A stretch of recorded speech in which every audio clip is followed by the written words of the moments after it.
friends, and welcome back to TJKidz Super Fun Stories, where imagination becomes reality. If you haven't heard the previous Ganomee the Gnome stories or the first Homophone gnome story, I'd highly recommend checking those out. But it's not necessary. You can jump right in here. All you really need to know is this: Ganomee pronounces every silent letter. So if you hear him say forei, he means foreign, and kanalidj means knowledge, and etc. And Missy Match, she speaks in homophones, words that sound the same but mean totally different things, like pear, and blue the color, and blue like the wind, sun and sun. Try to catch as many as you can. And if you want subtitles to help you follow along, don't worry, the YouTube version will be up soon. Alright friends, let's have some wordplay fun. So grab a comfy spot, get cozy, and join me for this adventure. Ganomee the Gnome meets the Homophone gnome. In the peaceful garden village of Gnomesville, the morning sun had just peeked over the mushroom houses and tiny flower beds. The villagers gathered in the town square as Leonard, the village leader, stepped onto a simple wooden platform built for village announcements. "Attention, everyone," Leonard announced. "We have a special visitor arriving today from the Isle of Isles." "Did you say the Isle of Isles?" Ganomee blurted. "Oh, I've been there. It's filled with so many Isles and wonderful people. Although, I don't know if they have full knowledge of language. They speak with a strange rhythm." "Yes, Ganomee," Leonard giggled. "We are aware that you've been there. Now, this guest has been here once before. You all may remember Missy Match?" The villagers exchanged some worried looks. They remembered how long it took them to adjust to Ganomee's own unusual way of speaking. And the last time Missy Match came to visit, they were equally confused. "I don't remember meeting anyone named Missy Match," said Ganomee. "You all should know that I never forget a name or face." "You're right, Ganomee," Leonard continued. "You were coincidentally on vacation to the Isle of Isles when Missy Match was here visiting Gnomesville. Since you visited the Isle of Isles, I thought it may be nice for you to meet our guest. You could show her around a bit, maybe even take her to the human library. She mentioned she would like to read some travel books, and she heard you've been there." "Oh, I would be honored. Honestly, it would be my pleasure." Just then, a cheerful voice called out from the path. "Hello, friendly gnomes. I'm so happy to hear that you're happy that I'm here. The taxi I rode in nearly passed my stop, so I told the driver to brake so I could enjoy my break, and maybe break some bread with some friendly gnomes." Missy Match had officially arrived. She wore bright colors, carried a tiny suitcase, and smiled as if every word she spoke was a poem. The villagers all looked at one another, bracing themselves for the confusion they knew was coming. "Oh boy," said one villager. "Here we go again. Be prepared to be very confused for the entire day." "Missy, welcome back to Gnomesville," Leonard said as he stepped forward to greet her. This is Ganomee. He'll be your guide today. Missy smiled. Oh, what a treat to meet someone so sweet. I even brought some tasty meat that we can all eat. I've heard that you've traveled to 2 places that I'd love to visit too. Ganomee bowed. Honestly, the pleasure is all mine. I knew you would be delightful. Missy gave Ganomee a strange look. You canoe? Oh, that's new. I'm not sure I'm familiar with your manner of speech. But I've heard that when you join a new herd, you should share a meal. Perhaps we should share this steak I brought, because there is a lot at stake when meeting new friends. I am not sure what you just said, Ganomee responded, but it's lovely to meet you. Leonard whispered to a nearby villager. This is going to be a long day. Ganomee led Missy down the garden path. So, Missy said, I'd love to read more about the red-roofed buildings of St. Augustine that I read about last week. Ah, yes, Ganomee responded gleefully. The historical red-roofed buildings in St. Augustine. I'd love to travel there someday, to the land's forei to Gnomesville, and see the large columns that hold everything together. It is a great city filled with knowledge and a rich history. Did you say columns or calms?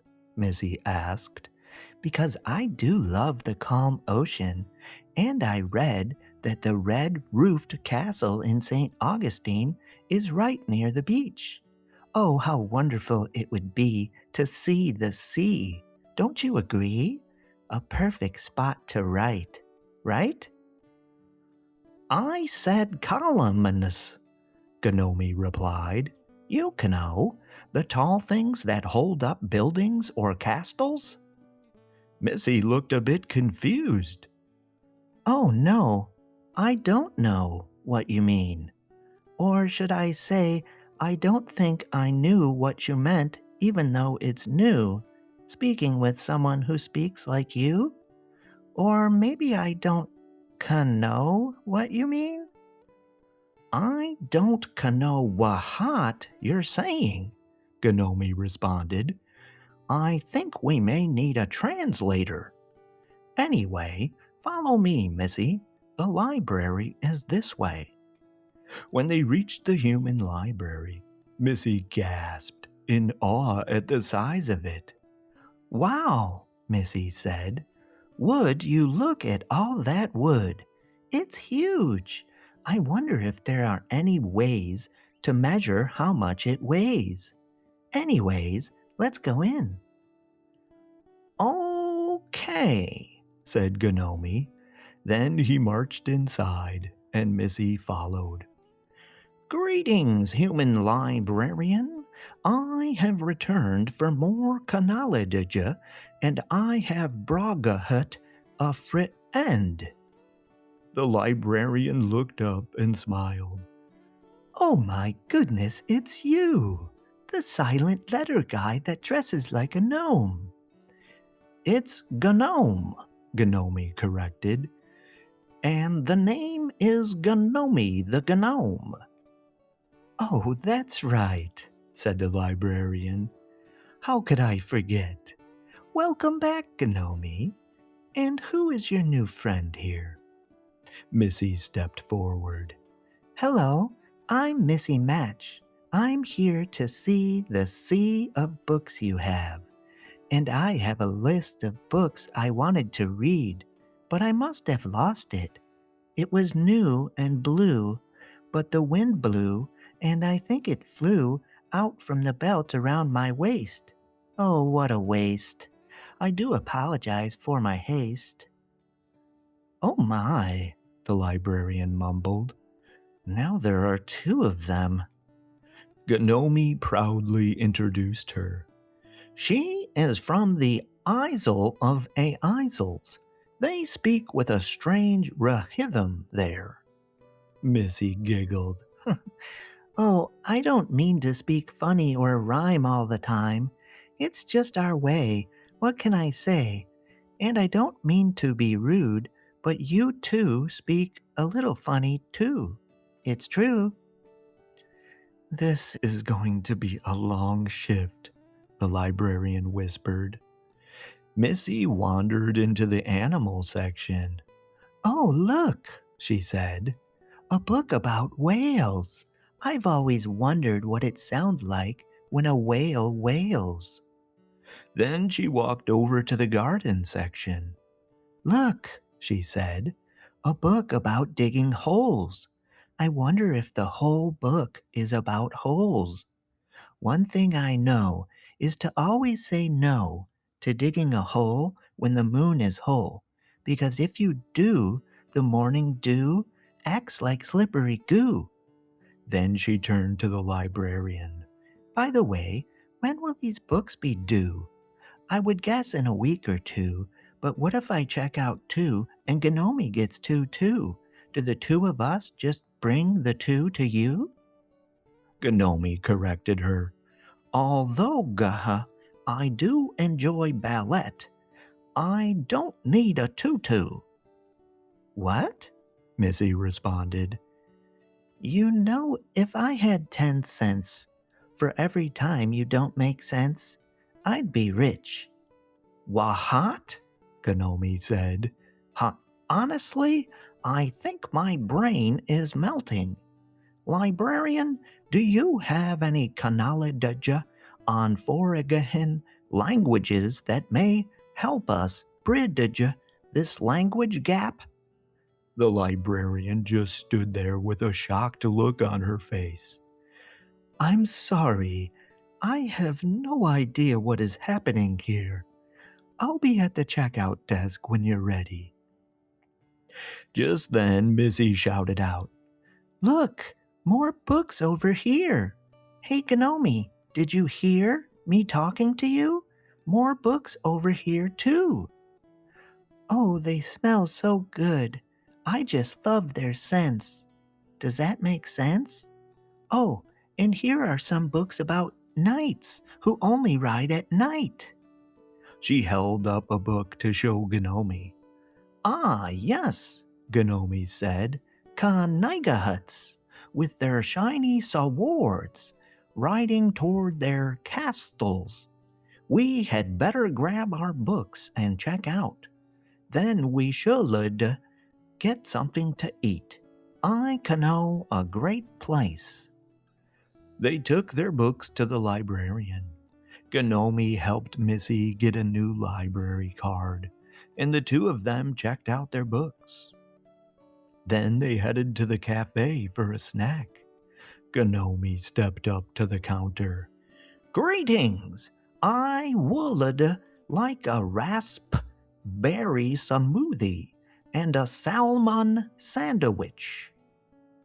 Oh no, you again? The barista groaned. Oh, you must be the one we order food from, Missy added. What an important role. I'll take a roll, and I'd love a pair of pears to go to, please.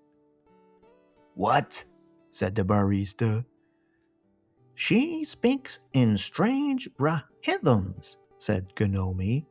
I know she talks a little differently, but she is my friend.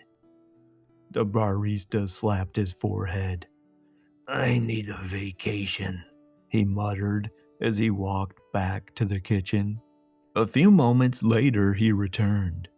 Order up. All sales are final. He handed them a tray with random items. 1 apple, a slice of salami, a cup of coffee, and 2 sugar cubes. Said Ganomee. This is not what we ordered. Missy smiled.